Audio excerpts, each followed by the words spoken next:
about my experience to be a part of a challenge, specifically Inktober. When I was studying in the UK in 2015, a Mexican friend told me about this challenge, which I didn't know anything about it. I don't know where I was. Like, everybody knew about this challenge and I didn't. I tried to do it that year and I failed, the next year and I failed, and then last year as well. I said, you have to do it this year, you have to make it.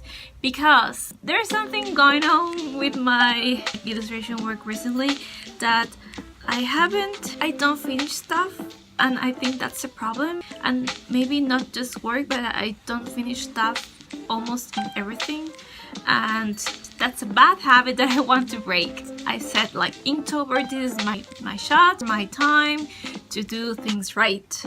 Then I also thought that it's a waste of time. You have to do a lot of things and you have to focus on your personal projects. If you put this amount of time in doing a challenge, let's do something that is basically not that difficult and that doesn't take you that much amount of time, and probably you will flow.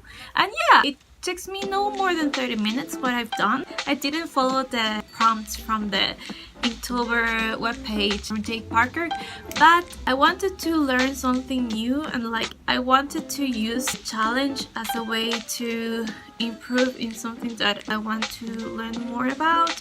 And a month or maybe 2 months ago, I went to Galapagos Islands and I was so impressed. The place is so beautiful. It's not my first time that I went there, but it's my first time that is like really appreciate it, because the first time I went with my school, like a school trip, I didn't really appreciate everything, and I don't know what was going on with my head. Like, I was like in other place, because that place is like wonderful and it's like having my Animal Planet and National Geographic experience. And I thought it was a great opportunity to practice and make some animal studies from Galapagos Islands. So my theme for Inktober is Galapagos Islands. So yeah, and bought this brochure in the Charles Darwin station. Yeah. It's like an investigation center for biological research and endemic research in general. I'm sorry. Okay, so I brought this brochure. These are the animals that you can commonly find there. So every day I have an animal or a group of animals that I want to achieve. So the materials that I'm using are First I'm going to show you what animals I have done so far. So I'm using an old sketchbook that I have from my university that I didn't finish, and I have it's almost empty. So first I was testing all the products. The first day I thought, okay, you have to make them. So I did a map and I wanted to be like a parts type of like thing. I'm not sure if I like it that much. And the first day is the land tortoises. Tortoises in Spanish is tortuga gigante, tortuga terrestre. As you can see, I mostly use brush pens of different colors, and I outline with the micro pen, and for some highlights like spots, I use the Uniball white pen, white ink. Yeah. So the second day was the marine turtles, these ones, and I really love them. They're so cute. Both of them are cute. Like, I had this experience when they were like eating, and oh my god, you can feel like their breath, and like they were so strong, and on the back they have this kind of bud, like it was hanging, like they're so magnificent and so giant, like oh my god, like I don't know. Also, they are so big, and they drink. If you are like snorkeling or diving, you can see them, and they're so peaceful, and it's like they are flying under the sea. It's so beautiful. The third day I did this cactus, Puntia gigante, giant puntia. These are all the way in Galapagos, and I think there are 6 types of this kind of cactus. And we have the finches. And then the iguanas are so cool. And I didn't know that, but Godzilla was actually inspired in the marine iguanas of Galapagos. I'm like, yeah, they look very like Godzilla, yeah. So this is the marine iguanas, this one. And there are 3 types of iguanas, more or less, if you can say, like land iguanas, marine iguanas, and then is like, this is also a land iguana, but this is a new type of iguana that was discovered recently, and is called the pink iguana. It just lives on the north part of the Isabela Island on the Wolf volcano. So they just live there, and they just discovered it 3 years ago. So Galapagos is amazing. It's amazing. Yeah. Day 7, we have more finches, and I think I have more finches to go. We have flamingos. Flamingos, I saw them in Santa Cruz Island, and when I went to Isabela, there was like a mangrove kind of lake near the beach, and I saw them a lot, and they were really, really beautiful and stunning. Day 9, fragata, what's the name in English? Frigate bear. And it's funny because these are males and these are the females. So males are used like they are more beautiful because they want to attract the female. So they like expand this kind of chest in order for them to call the attention of the female. And we have the Galapagos hawk. I didn't see these ones on the islands. Probably you have to go further into nature. This one I did yesterday. This is day 11, and I love the whale. I didn't see any whales there, but because Galapagos is a specific place where there are a lot of currents, marine currents and also wind currents, and it's like everything arrives there. So that's why it has a lot of diversity of species that just travel there, and it's kind of a safe place in a way that they can find food, because there is this plankton that comes from Australia, or these other things that comes from the Humboldt current, from the Arctic, Atlantic, and also other currents that come from Central America. So it's very, very rich place with species, and that's why it's like a way or a path from whales that they travel around the Pacific Ocean.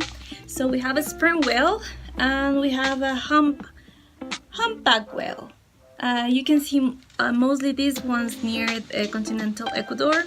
So yeah, and today we're going to draw penguins.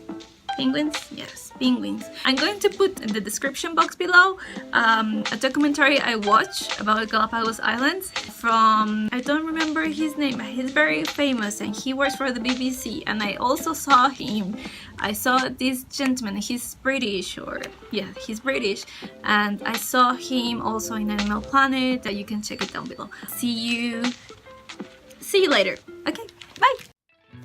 Hello again. I promise I won't talk that much because I think I already talked too much in this video and I don't want you to get bored, so I just want to explain quickly what I'm doing here.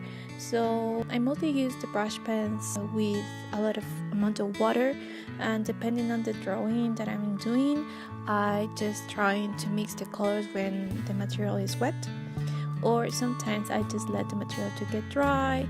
And I love to combine different colors and to see how they mix, so they have this watercolor effect when they're kind of bleed with each other. And so as you saw, I had the speedball brush pens that are not quite ink, but it's like watercolor, so it's very similar to ink mode. But I actually use a pencil brush and I put water and ink with it, so I mix all that together. And for outlining, as I said earlier, I use the micro pens, and just with a little bit of shine I just use the white ink. Okay, so enjoy the rest of the video and catch you up later.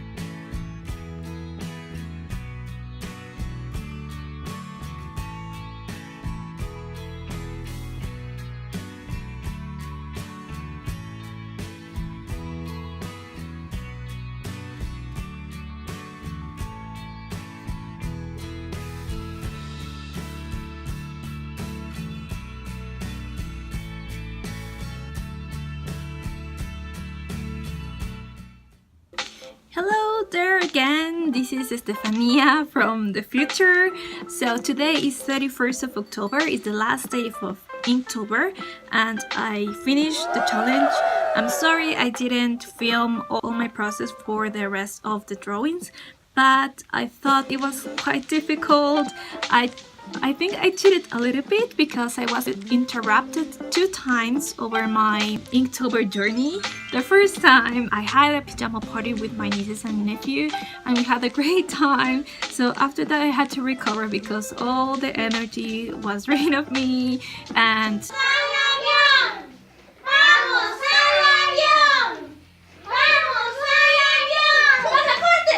¡Pasaportes! ¡Pasaportes!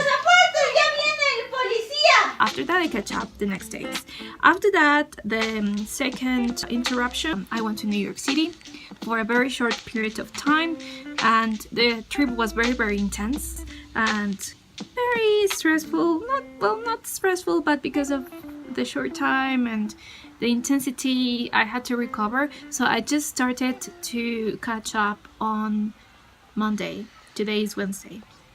And yesterday I finished to catch up.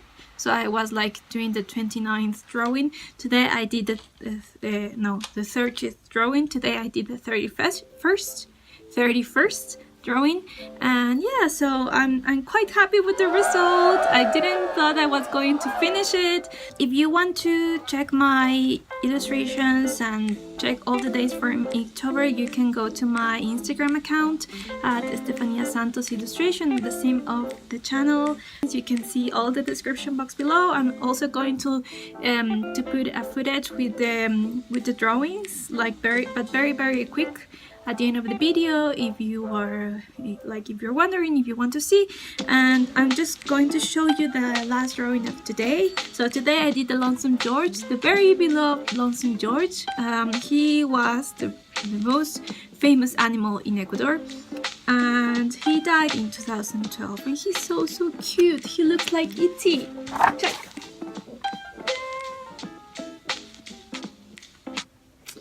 He was very cute.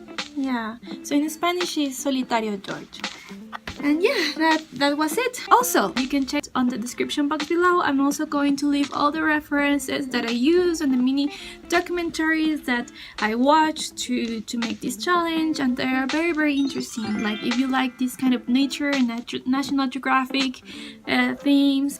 Today, because of Halloween, probably I will just go with my nieces and nephew. They're going for trick or treating. If I go, I will put the video so you can see.